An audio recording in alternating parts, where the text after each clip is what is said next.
Bien amigos, 2:04 de la tarde con una puntualidad casi perfecta.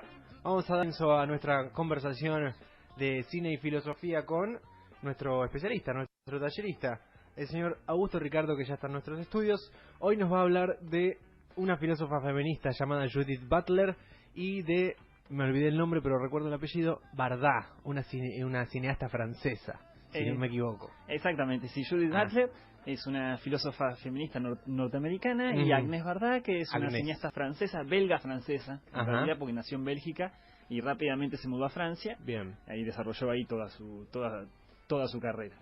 Aparte, Bélgica es un país que no tiene ninguna gracia, tiene que decir que es francesa. O alemana podría haber dicho. Bélgica no tiene gracia.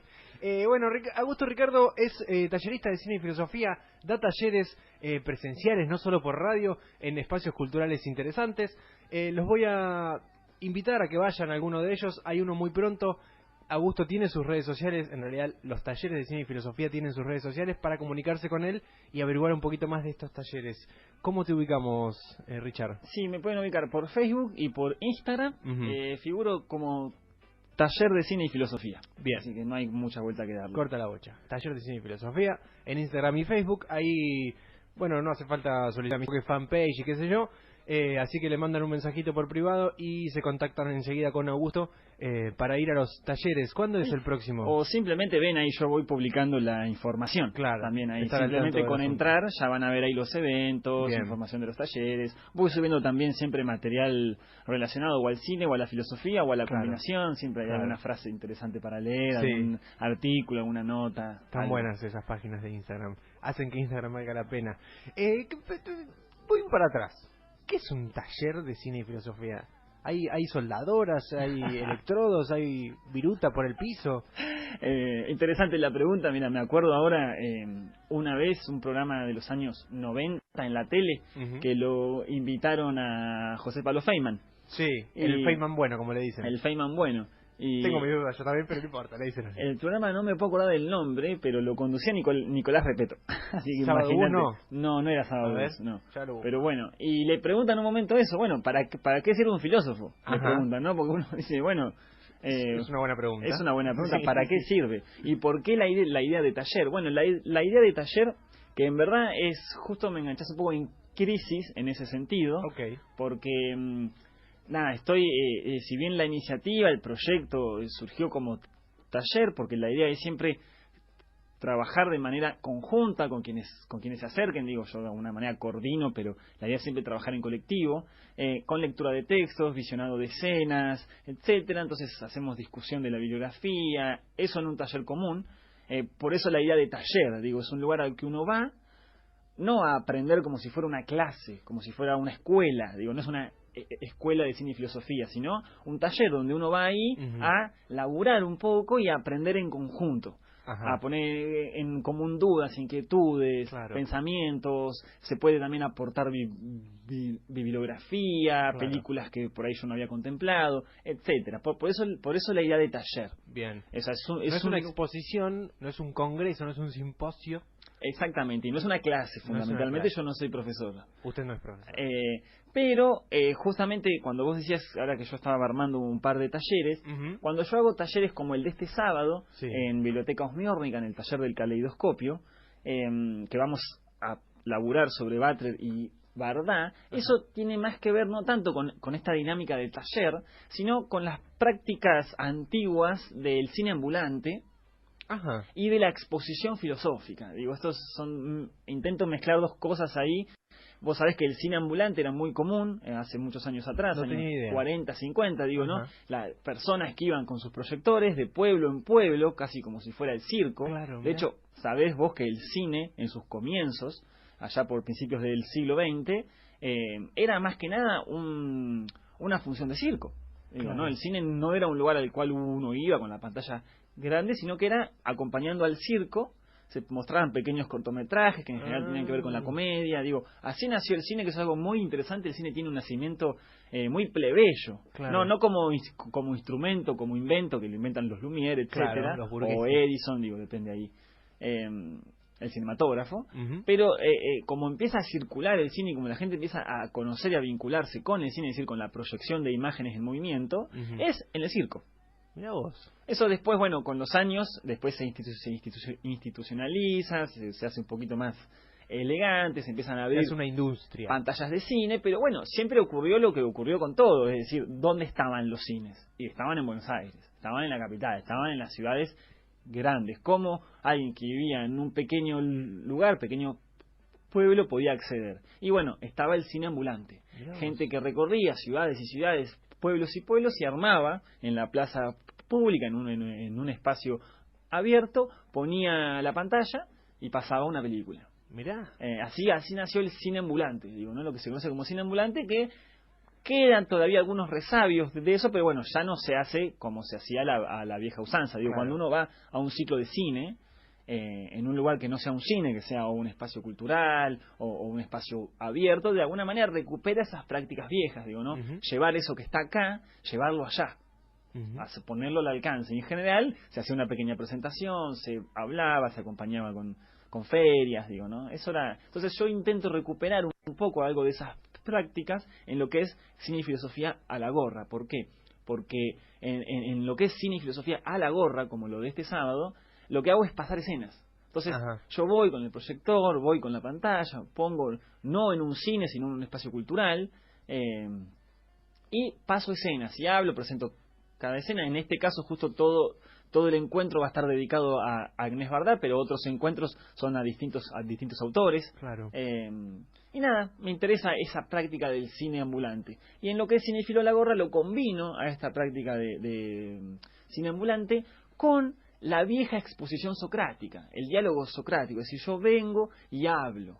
Y hablo, y hablo, y hablo, y nos encontramos en torno a un autor filosófico, en este caso una autora, Judith Butler, y recuperamos esta idea del diálogo filosófico, con alguito para comer, alguito para tomar, es decir, la idea de banquete filosófico, ¿no? Nos juntamos, nos tomamos una birra, nos comemos algo, escuchamos una exposición sobre filosofía y siempre después, por supuesto, nos quedamos conversando, nos quedamos debatiendo. Entonces, es una suerte de disertación con visionado de escenas, comer algo, tomar algo y generar un encuentro. La idea es encontrarse con otra gente y charlar, recuperar un poco esa idea de charlar. Eso es un poco cine. Por eso, cuando una cosa es el taller de cine y filosofía y otra cosa es lo que es cine y filosofía a la gorra, que estoy como en un momento de crisis de ver cómo combino las dos cosas. Bien. Taller de cine y filosofía a la gorra. Exactamente. De alguna manera. Sí. Banquete, como dijiste recién, la palabra banquete va como piña. Orgía, si no. Nos salimos de Grecia, vamos a Roma y lo hacemos un poco más picante el asunto. Orgía de cine y filosofía. Yo creo que puede llegar a andar. Puede llegar a andar. Bueno, acuérdense, busquen el taller de cine y filosofía en Instagram y Facebook de Augusto Ricardo y pueden participar de estos eventos. Están buenísimos, son re interesantes. Yo soy de los que va y no dice nada. Yo no tengo nada para aportar, así que voy a escuchar solamente. Pero igual es muy divertido. Bueno, Augusto, metámonos un poco en estas dos señoras. Vamos a decir señoras por respeto, la francesa Agnès Varda y Judith Butler. Te aviso que me mandaron unos corazoncitos por Instagram de Judith Butler. Es como la filósofa del momento. Es una celebridad. Es una celebridad, sí, en este momento, sí. ¿Pero qué dice para que sea celebridad? Bueno, como siempre, vos sabés que la columna de cine y filo yo la traigo con lo que estoy leyendo o viendo en la semana, digo, ¿no? Como no te conté, fui a ver Los Vengadores, después hablamos. Bueno, hablamos después. No, después hablamos de eso, vamos a lo importante. Entonces nada, como toda esta semana, este taller lo voy a estrenar, o sea, nunca lo hice. Yo en general los talleres los repitiendo y cada tanto largo uno nuevo. Entonces este está de estreno, así que estuve toda esta semana trabajando y puliendo y arreglando, así que de alguna manera estuve toda esta semana leyendo a Judith Butler y viendo a Agnès Varda. Vos me preguntabas, Butler es una celebridad dentro del mundillo académico filosófico, por supuesto que sí. De hecho, hace 1 o 2 meses, hace un mes creo, vino acá a la Argentina en su segunda visita a la Argentina. Sí. Yo fui y éramos un montón. Estaba lleno de groupies. Lleno. Así que digo, eso para alguien que es filósofa, digo, no existe. Es rarísimo, claro. Es raro. Y sí, es una pequeña celebridad, si se quiere. Agnès Varda también es una cineasta no muy conocida fuera del ámbito del mundillo cinéfilo, del mundillo académico, pero es conocida, es muy valorada. Ahora vamos a ver un poquito de las dos. Bien. Pero sí, lo interesante de este taller, cuando yo lo empecé, esta en verdad es la segunda parte de un ciclo que yo dediqué a Butler y Bardá. El primero ya lo hice, el segundo lo voy a estrenar. Ahora, por supuesto que no hay que haber ido al primero para ir al segundo. Son dos talleres independientes, complementarios, pero independientes. Bien. Y yo cuando yo lo planteé, la idea era un poco laburar con una filósofa y una cineasta que estaban vivas. Claro. Que eso me parece interesante, porque en general cuando uno habla de filosofía o habla de filósofos, ¿no? En general son muertos. En filosofía uno dialoga con muertos, con gente del siglo XVIII, XIX, siglo XII, siglo I. Incluso antes de Cristo. Antes de Cristo, cuando va con los antiguos griegos, Sócrates, etc. Entonces me interesaba mucho. Y cuando uno habla también de cine, cuando uno va a un ciclo de cine, en general que es cine clásico, ¿no? Cine viejo. Claro. Los autores o ya están muy viejos o filmaron en los años 40, 50, ya no están produciendo. Entonces lo que me interesaba de Butler y Bardá, que si bien dos personas con trayectoria ya, Bardá arrancó a filmar a fines de los años 50 y la producción de Butler arranca a fines de los años 80, es decir, ya tienen un recorrido hecho. Lamentablemente Bardá falleció hace un par de meses. Mira. Entonces, nada, ahí dejó de funcionar el taller en ese sentido. Claro. Porque me interesaba pensar, bueno, qué se estaba produciendo en filosofía hoy y qué se estaba produciendo en cine hoy. Era un poco la dinámica que se perdió, pero bueno, igualmente sigue siendo muy reciente. ¿Por qué es famosa Butler?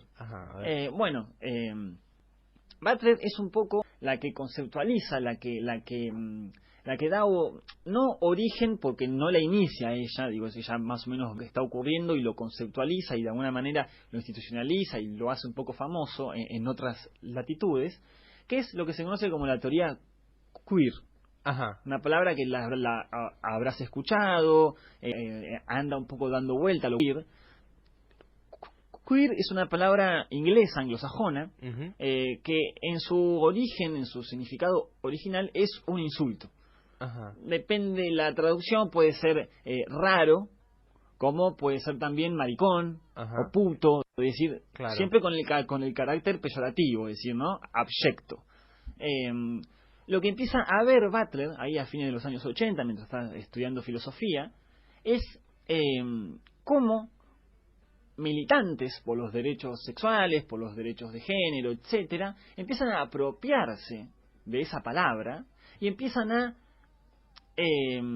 utilizarla para definirse. Incluso llegan a sacar una suerte de publicación entre diario y fanzine que duró bastante, que se llamó Queer Nation, o sea, nación queer. Entonces ella le empieza a llamar la atención esta reapropiación y empieza a ver una potencialidad política en el reapropiarse del insulto, reconfigurarlo y apropiarse de esa identidad y reformularla. No empieza a ver, entonces empiezan a llamarse así. Sí, soy maricón. Sí, soy puto, soy etcétera, ¿no? Entonces, a partir de ahí ella empieza a configurar lo que se conoce como su teoría de género, que es muy interesante su teoría de género, que tiene que ver con justamente intentar buscar e intentar definir qué es el género, qué es el género, qué es cómo se configura el género, cómo un cuerpo humano pasa a ser un cuerpo con género. Y ahí aparece una palabra fundamental que es la performatividad. Ella va a hablar de cómo el género es performativo. Es decir, no hay un cuerpo que tenga un género, el género en sí no existe. O sea, porque si yo te pregunto a vos, ¿qué es el género? No, me pones contra las cuerdas. Sí, es difícil. Yo hablaría de identidades sexuales. Perfecto, muy bien. Ahora, Butler en muy verdad... ¿Muy bien 10 o muy bien 7? Muy bien 7. Bueno. Diría, no está mal igual. O sea, son lecturas y Butler tampoco es que tenga la verdad absoluta, ¿no? Tampoco que yo entienda completamente lo que dice Butler, pero a Butler se la suele ubicar en lo que se conoce como filosofías post-identitarias. Es decir, que van a poner en crisis o van a cuestionar la noción de identidad. Entonces, identidad sexual no es lo mismo, o no necesariamente es lo mismo, siempre, que identidad de género o que género. Porque uno dirá, bueno, ¿qué es el género? ¿Qué es el género? O sea, vos podés decir, bueno, vos me estás viendo ahora, yo tengo un género. Decís, bueno, sí, vos tenés un género, pero si yo te digo, bueno, a ver, ¿dónde está mi género? ¿Dónde está? ¿Dónde lo veo? ¿Dónde lo ves? ¿Dónde empieza? ¿Dónde termina? Bueno, ahí se empieza a poner peliagudo la cuestión, Sí, porque no damos por entendido que esa persona que vemos en la calle es de tal género, pero si nos ponemos si hacemos las preguntas picantes, filosóficas, de bueno, a ver, ¿dónde lo ves vos a ese género? ¿Dónde está? ¿Dónde empieza? ¿Dónde termina? Márcamelo acá, allá, ¿no? Claro. Empieza a ser difícil. Entonces, Butler, dándose cuenta de esta cuestión, va a justamente indicar que el género es performativo. ¿Qué significa performativo? Los performativos son enunciados que no describen algo de la realidad, como por ejemplo decir, allá llueve, o sea, afuera llueve. Entonces uno puede ir y decir, bueno, a ver, esto es verdadero o falso. Podemos ir y ver si cae agua del cielo, cae agua o no. Es decir, eso es un enunciado descriptivo. Ahora, el performativo no describe algo de la realidad, sino que produce aquello que nombra. Un performativo es, por ejemplo, te perdono. Bien. O sea, el hecho mismo de decir te perdono implica la acción de perdonar. Implica la acción de perdonar, implica la creación de una situación en la cual yo te estoy perdonando. Entiendo. Por ejemplo, decir, viene el intendente y dice queda inaugurada esta radio.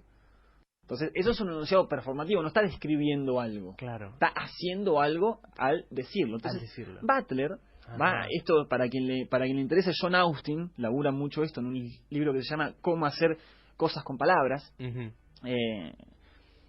Butler va a hablar entonces de cómo el género es en verdad performativo. Porque el género no está acá o allá, o es esto o aquello, sino que los diversos actos, los diversos gestos, las diversas acciones que hacemos terminan constituyendo, produciendo una idea de género.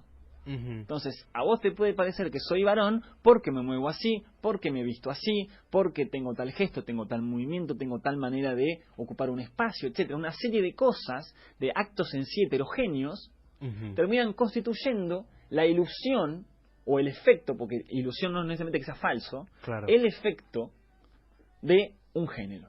Bien. Esto, con esto Butler dio vuelta a todo, por supuesto es muy complejo. A eso iba a ir, pateó el tablero mal. Pateó el tablero mal, es lo que empieza también a aparecer en la historia del feminismo. Vos sabés que la historia del feminismo se suele periodizar en los estudios académicos en torno a la figura de la ola. Sí. ¿No? Por eso, ¿no? Viene la ola, que es algo que se ha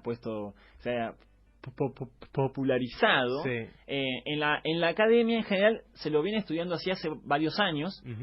Sobre todo hay dos concepciones, hay dos periodizaciones clásicas ya, que una es la anglosajona y otra es la española. A grandes rasgos, así con todos los matices y todas las cosas que habría que cambiar, podemos decir que hay una primera ola que tiene que ver con el movimiento sufragista femenino que surge a partir de la Revolución Francesa. Por lo menos cuando periodizo como esta última etapa moderna. Las mujeres reclamando el derecho civiles, derecho a votar. Civiles, exactamente. Derecho a votar, también por ejemplo derecho a la herencia, derecho a tener derechos propietarias, etcétera, una serie de reclamos.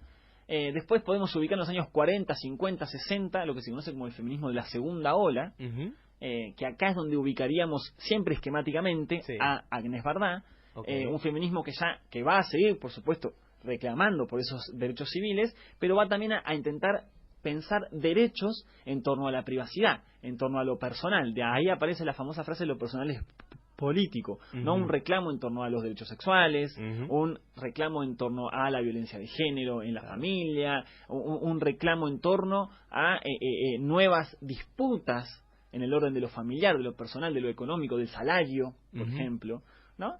Y finalmente una tercera ola que surge a fines de los años 80, donde se va a poner un poco en crisis el sujeto del feminismo. Es decir, ¿quién es el sujeto del feminismo? ¿Quién era hasta ese momento? Y son disputas que siguen incluso hasta hoy. Bueno, la mujer, ¿no? La mujer como sujeto del feminismo. Bueno, a partir de los años 80, colectivos de homosexuales, de lesbianas, de transexuales, de intersexuales, de queers, de etcétera, etcétera, etcétera, van a irrumpir de alguna manera en el movimiento feminista y van a ampliar, van a decir, bueno, el feminismo no es algo propio de las mujeres y la categoría de lo femenino es compleja en sí misma. Porque si el género es performativo... Claro, la categoría de género es compleja y de ahí todo lo que deviene. Exactamente, porque si el género es performativo, no es que lo femenino emana de manera natural de un cuerpo de mujer, sino que la mujer al actuar, al hacer, va constituyendo esa feminidad. De la misma manera, un varón no es que lo masculino se saca naturalmente de un cuerpo de varón, sino que hay actos, gestos, deseos, posiciones masculinas que el cuerpo del varón va adoptando y así se va masculinizando, ¿no? Bueno, bien, y en esa tercera ola está Judith Butler. En esa tercera ola está Judith Butler. Entonces, lo que estoy haciendo yo es laburar un poco estas dos, justamente para encontrar líneas de continuación, líneas de quiebre, un poco, no necesariamente lo que hablamos de Judith va a verse en el cine de Bardá. Claro. Pero la idea es justamente un poco estas dos cosas. Todo esto que yo dije de la teoría de género y demás, que es mucho más complejo de lo que yo acabo de decir, lo trabajé en el primer taller. En este taller de este sábado voy a trabajar lo que podemos llamar como la segunda etapa de Butler, donde ya no se va a ocupar tanto de las cuestiones de género, que igual no olvida nunca deja de ocuparse, pero donde va a empezar a pensar ya no tanto cuestiones de género específicas, sino cuestiones de violencia, de precarización, de vulnerabilidad de cuerpos en general. Es decir, ya no decir, bueno, los transexuales, los homosexuales viven en este mundo, en este sistema tal cual está articulado, en condiciones de precariedad, de vulnerabilidad, de violencia, sino ya ven qué cuerpos ya en general.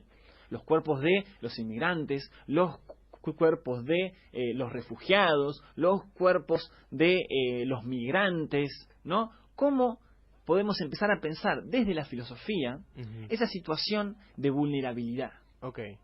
Y esto es algo que a Bardá también le interesa muchísimo.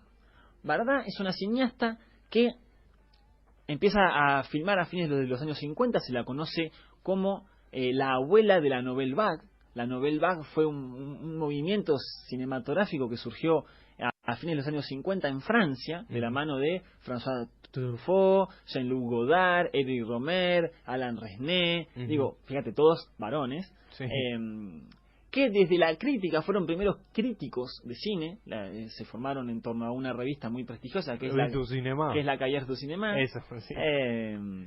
Y después salieron ellos a filmar, lo cual no es muy común, digo, ¿no? Porque en general el crítico es crítico, el cineasta es cineasta.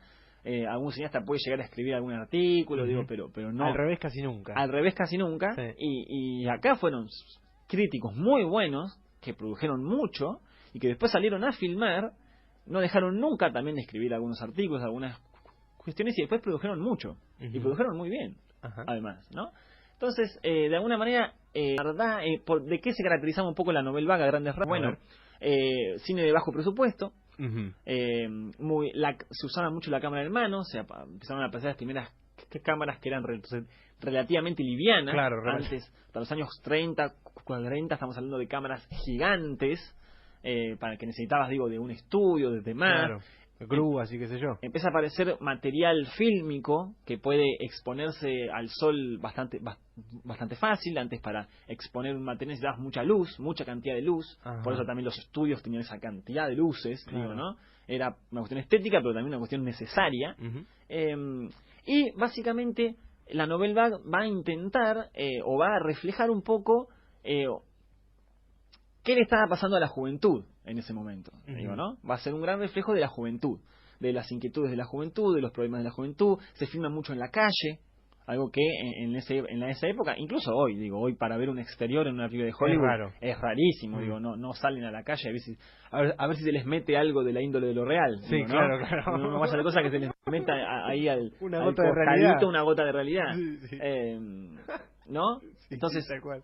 justamente, bueno, a Bardá se la conoce como un poco la abuela de la Nouvelle Vague, porque ella, en una película que se llama La Pointe Courte, del año 59, si no me equivoco, o 58. 55, mira, incluso antes. Ya había hecho esta película, se llama La Punta Corta, en la cual prefiguraba mucho de todo esto que va a ser la Nouvelle Vague después. Entonces, ¿quién es Bardá? Bueno, Agnès Bardá es esta cineasta que en verdad no estudia cine, ella estudia Bellas Artes. sabía muchísimo de pintura y demás, claro. Esa es su formación, y empieza a dedicarse a la fotografía. Se dedica mucho tiempo a la fotografía y por una serie de azares y de buenas cosas que van pasando, se tira al lance a filmar una película, sin saber casi nada de cine. Y ahí filma La Pointe Courte. Le va más o menos bien a la película y bueno, ella empieza a dedicarse al cine, encuentra en el cine, se entusiasmó. Nunca abandonó del todo la fotografía ni dejó de hacer pequeñas performances, pero dedicó el grueso, de su vida a hacer cine. Claro. Algunas películas, como para mencionar rápidamente, bueno, la más famosa... $14.000 era el presupuesto de la película La Pointe Courte, vos que hablabas de presupuesto bajo. Sí. Bueno, $14.000. para lo que es el cine, eso no es nada. Para lo que es un contexto de producción europeo o estadounidense, no es nada. Nadie hace una peli con $14.000. Acá es una fiesta. Acá es una fiesta, ¿no? Preguntar a los cineastas argentinos. Acá $14.000. Bueno, su película más famosa es ¿Qué leo de 5 a 7? Ajá. Una película del año 61, que justamente seguimos a este personaje que leo desde las 5 de la tarde a las 7 de la tarde. Mirá vos. Ella tiene la idea de que está enferma, es muy supersticiosa, y tenía cita en el médico a las 5, que le iba a dar, los resultados de sus análisis. Ah. Y bueno, cuando llega, toda nerviosa, y preocupada, hay una urgencia y el médico le dice volvé a las 7. Claro.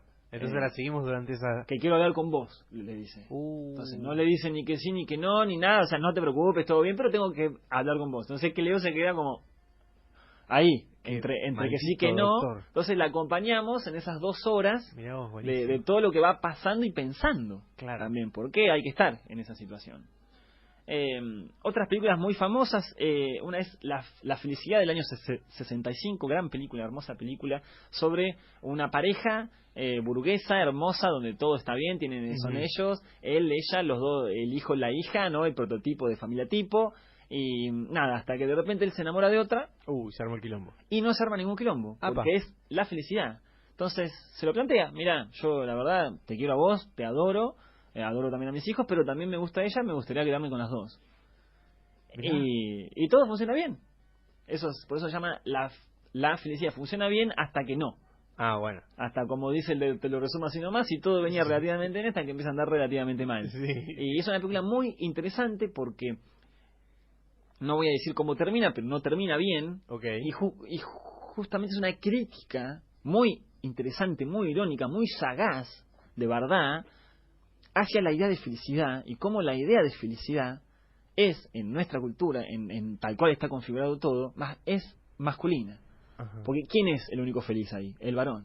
Claro. Porque las dos mujeres están acostumbradas, los hijos también, a acallar sus deseos, a acallar sus verdaderos anhelos, a acallar lo que verdaderamente sienten en pos de la felicidad del varón, en pos de la felicidad del patriarca. Es una película muy interesante, con un subtexto hermosísimo. Mirá. Que estamos hablando del año 65. O sea, esto quizá hoy ya quedó un poco viejito, pero estamos hablando del año 65. Fue censurada en todos lados la película, no se pudo estrenar en casi ningún lugar.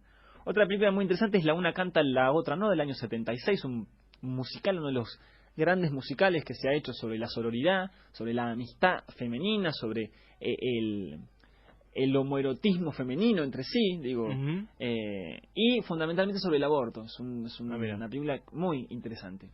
Bueno, y tiene muchas películas, y lo interesante de verdad es que mezcla en su trabajo de ficción y trabajo de documental. Ajá. No solo hace ficciones y documentales, sino que muchas veces mezcla. Claro, entonces, ambos. De repente, estás viendo una película y utiliza recursos del documental. O estás viendo un documental y utiliza recursos de la ficción. Y es muy interesante. Yo recomiendo, para quien quiera empezar a explorar un poco a Agnès Varda, les recomiendo un documental que filmó ella, que es una suerte de autobiografía del año 2008, que se llama Las playas de Agnes, en la cual ella repasa un poco su historia, repasa un poco su biografía, su trayectoria, y también utiliza mucho la idea de performance. Ella va y hace performance en distintos lugares, y a partir de eso construye ficciones y documentales. Un ejemplo de esto es la película de 2017, Rostros Lugares, Visac Villacs, o Faces Places, ¿no? En la cual ella va con otro artista, JR, y hacen gigantografías en pequeñas ciudades de Francia, y a partir de eso surgen entrevistas, surgen comentarios, reflexiones, etcétera. Pero no es simplemente ir y documentar algo que pasa o algo que está pasando, sino ir y producir algo, claro, hacer que algo ocurra, claro, y hacer un documental sobre eso. Claro. Y a partir de eso, no documentar. Es muy interesante el trabajo de Agnès Varda. Ella siempre se interesó muchísimo sobre la figura femenina, la figura de la mujer. Estamos en la segunda ola, es decir, no va a incorporar, reclamos de los movimientos LGTB, etcétera, pero es muy interesante para ver un poco alguna buena referente, referente por lo menos interesantísima, claro, de los años 60 y 70. Entonces, ¿cuál va a ser una de las patas a través de las cuales podemos pensar tanto a Varda como a Judith Butler? Bueno, hay algo que le interesa mucho a las dos, sobre todo, por ejemplo, un documental de Varda que se llama Los espigadores y la espigadora, que va un documental sobre gente que vive de la basura, no solo que come de la basura, que va y saca sus alimentos de la basura en Francia, sino también que, por ejemplo, recicla basura o que vive de vender lo que encuentra en la basura. Es decir, es un documental sobre gente que vive de la basura. Algo que le va a interesar tanto a esta Varda como a la segunda etapa de Butler, ya no tan vinculada a las cuestiones de género, que va a ser el concepto de precariedad. Y esto es algo muy interesante porque Butler de alguna manera va a proponer y articular una definición un poco heterodoxa de lo que entendemos por cuerpo. Y ella va a pensar que el cuerpo, que es algo problemático decir mi cuerpo es mío o mi cuerpo me pertenece. ¿Por qué? Porque ella va a pensar que no se puede pensar el cuerpo como ser, como cosa, separado del todo de las condiciones de infraestructura y de las condiciones ambientales en las cuales ese cuerpo vive y se desarrolla. Te leo algo que dice en un libro que se llama Deshacer el género. Dice: el cuerpo implica mortalidad, vulnerabilidad, agencia. La piel y la carne nos exponen a la mirada de los otros, pero también al contacto y a la violencia. El cuerpo también puede ser la agencia y el instrumento de todo esto, o el lugar donde el hacer y el ser hecho se tornan equívocos. Aunque luchemos por los derechos sobre nuestros propios cuerpos, los mismos cuerpos por los que luchamos no son nunca del todo nuestros. El cuerpo tiene invariablemente una dimensión pública. Constituido como fenómeno social, en la esfera pública, mi cuerpo es y no es mío. Desde el principio es dado al mundo de los otros.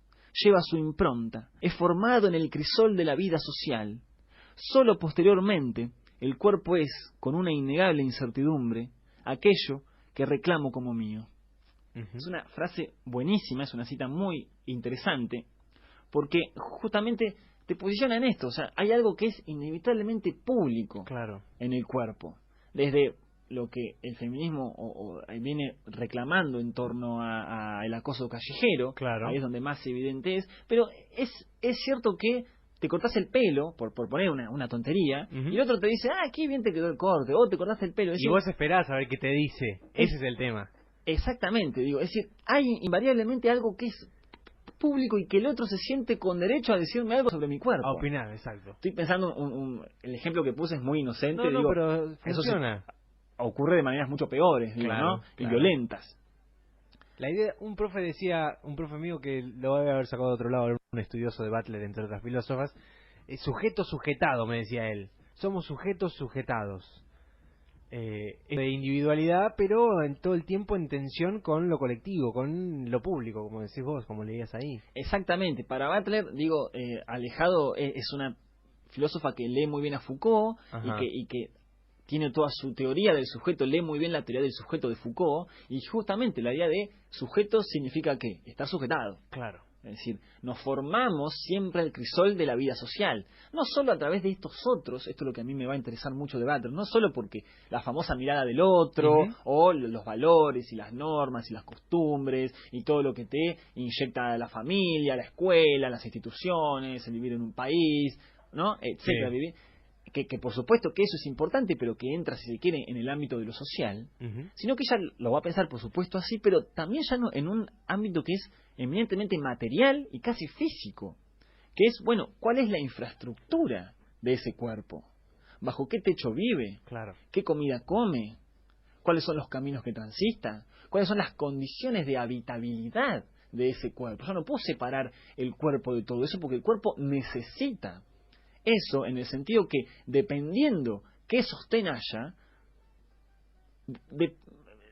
depende qué sostén haya, es el cuerpo que vamos a encontrar. Claro, sí. Es decir, no es lo mismo cómo se desarrolla un cuerpo en determinadas circunstancias que en otras. Pero no solo por cuestiones sociales de quién se encuentra, quién le dice, sino materialmente. Condiciones de infraestructura y condiciones y condiciones ambientales. Claro.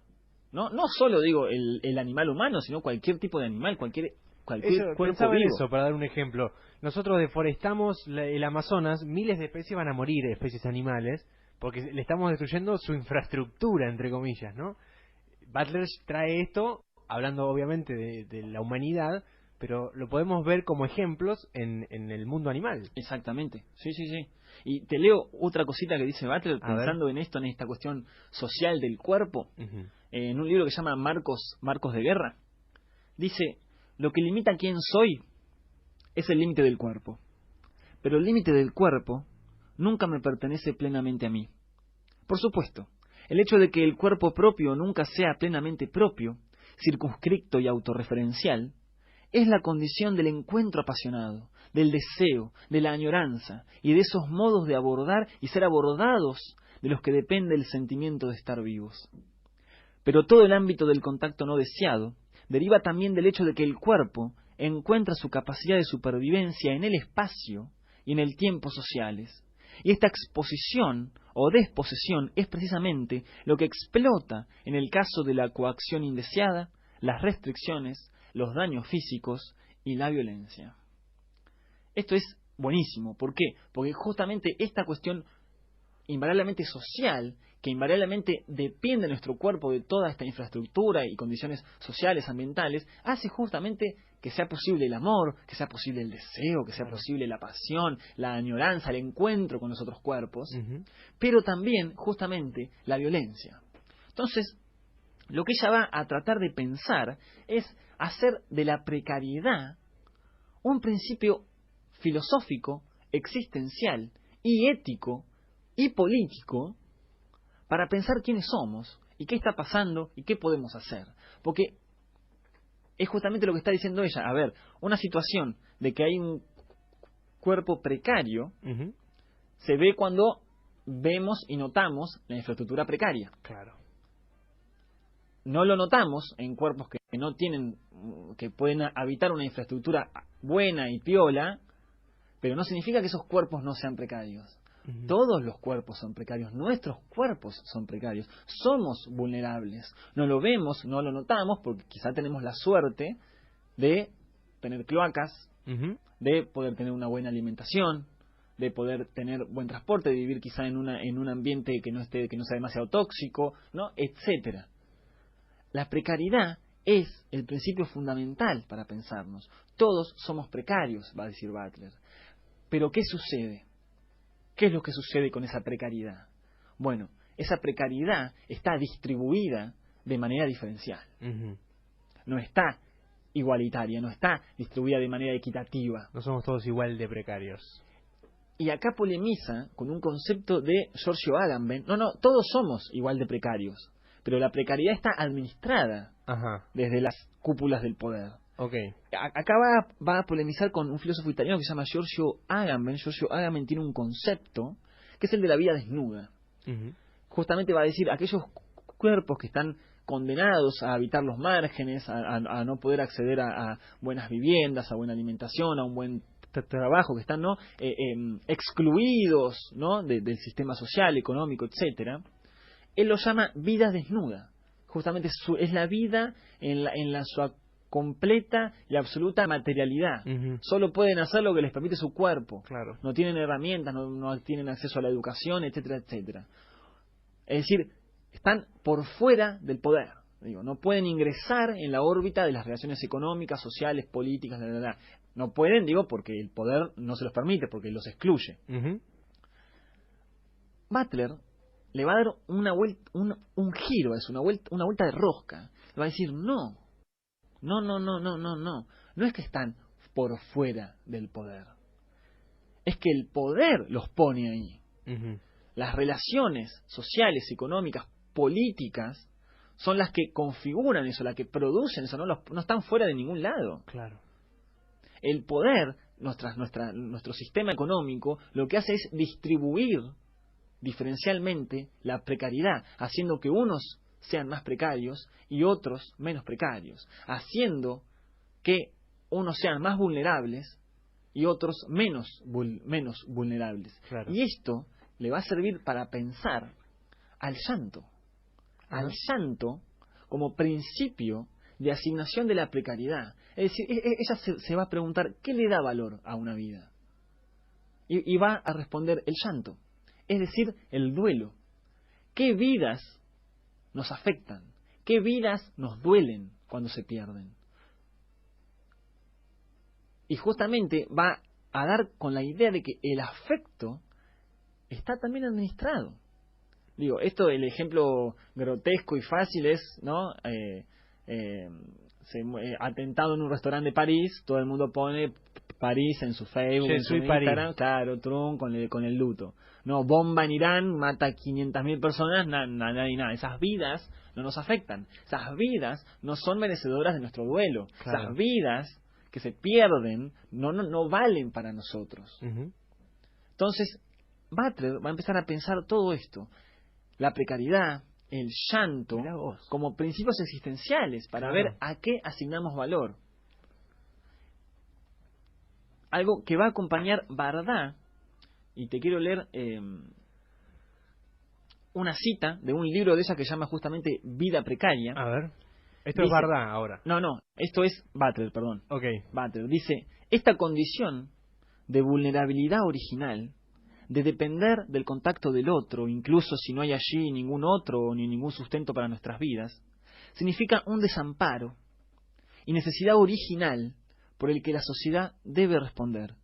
La vida se cuida y se contiene diferencialmente, y existen formas radicalmente diferentes de distribución de la vulnerabilidad física del hombre a lo largo del planeta. Ciertas vidas están altamente protegidas, y el atentado contra su santidad basta para movilizar las fuerzas de la guerra. Otras vidas no gozan de un apoyo inmediato y furioso, y no se calificarán incluso como vidas que valgan la pena. Me encanta, porque a la vida hay que protegerla, pero algunas, claro, no todas. Claro. Depende de qué vidas, depende de cómo sean, depende qué religión tengan, depende en qué identidad de género tengan, depende en qué prácticas sexuales tengan. Depende de todo eso. ¿Qué califica como vida? Claro. Es lo que se está preguntando Butler. Y algo que podemos empezar a pensar de ver qué calificamos como vida es qué nos afecta cuando se pierde. Claro. ¿Qué lloramos? ¿Qué lloramos? Es una muy buena pregunta para empezar a pensar qué entendemos como vida. Ahora, Ricardo, amigos, nuestro tallerista de cine y filosofía, que este sábado va a estar, te lo vas a poder encontrar charlando. Es una muy buena oportunidad para extender estas columnas que hacemos aquí. Ya tenemos que cerrar, Augusto, tengo esa mala noticia que darte. Pero este sábado, ¿dónde vas a estar y cómo encuentro la información del taller para ir? Bueno, la información la encuentran en las redes sociales, Taller de Cine y Filosofía, tanto en Facebook como en Instagram. Ahí van a encontrar no solo información, sino de por sí los eventos en Facebook, ahí está todo. Bien. Me pueden escribir también privado. Obviamente, el taller va a ser en Biblioteca Osmiórnica, que es una bibliotequita que funciona en el Taller del Caleidoscopio. El Taller del Caleidoscopio está en calle 17, entre 63 y 64. Bien. El taller va a ser a las 6 de la tarde, se va a extender hasta las 8, más tardar a las 9, depende cuánto siga el debate después. Claro. La dinámica es una disertación, con exposición de escenas. Ahí va a haber para comer algo, para comprar algo para comer, para comprar algo para tomar. pueden ir también con el mate, digo, pueden llevarse también algún bizcochito, lo que quieran. Siempre la idea también es invitarlos a que consuman algo en el lugar, pues es una manera de colaborar también con el espacio. Y yo voy a pasar la gorra, son cosas que yo hago a la gorra.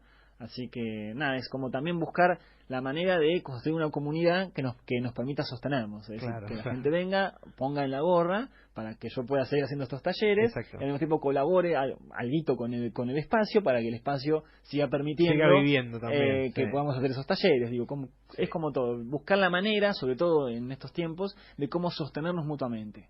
Eso también es una propuesta ética. Y bueno, va a estar muy bueno, es un taller estreno, así que va a ser intenso. Bien, Augusto Ricardo con nosotros como cada jueves, viene La Única Fórmula a hablar de cine y de filosofía. Hoy Judith Butler y Agnès Varda. Vamos a ver qué viene el jueves que viene. Muchísimas gracias, Augusto.